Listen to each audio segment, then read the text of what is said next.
نادي الأهلي المصري يرغب بضم لاعب المنتخب العراقي سعد ناطق لتدعيم صفوف الفريق خلال الفترة القادمة، وذلك بطلب من الجنوب أفريقي مدرب الفريق المصري لحل الأزمة الدفاعية التي يعاني منها الأهلي في هذه الفترة. محمد قاسم لاعب منتخبنا الوطني ونادي الشرطة في تصريح خاص. تصريح عبد الغني شاهد بخصوص امتعاضي لعدم إشراكي في مباراة زامبيا الودية غير دقيق. لم أكن ممتعضا مع عدم المشاركة في المباراة أمام زامبيا، فالقرار عائد للكادر الفني، وأنا أحترم جميع القرارات، وعليه لم أنزعج على الإطلاق.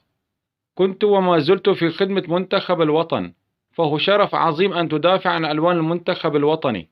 أحد أهم الأخبار المفرحة التي انتظرتها الجماهير طويلا: اللاعب مهند علي يتلقى الضوء الأخضر من قبل الفريق الطبي المشرف على تأهيله للعودة للعشب الأخضر بعد أسبوع من الآن. القوة الضاربة التي افتقدها منتخبنا كثيرا في التصفيات أصبحت قريبة للعودة للملاعب من جديد. محمد قاصد المدرب المحلي أفضل من الأجنبي للمنتخب الوطني. لم أقرر الاعتزال دوليا حتى الآن، والكثير من اللاعبين لا يستحقون تمثيل المنتخب الوطني.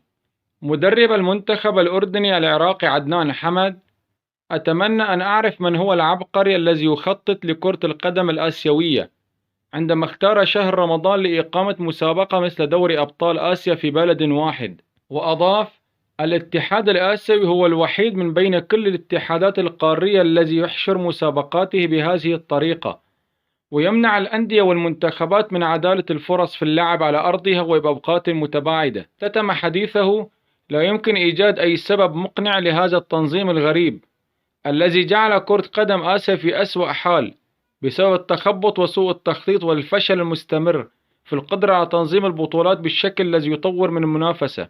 الصحافة الفرنسية: النادي الباريسي سيتخذ عدة إجراءات للإبقاء على إمبابي في حديقة الأمراء، وأوله هو بيع زميله البرازيلي نيمار دي سيلفا الذي تراجع مستواه كثيرا مؤخرا.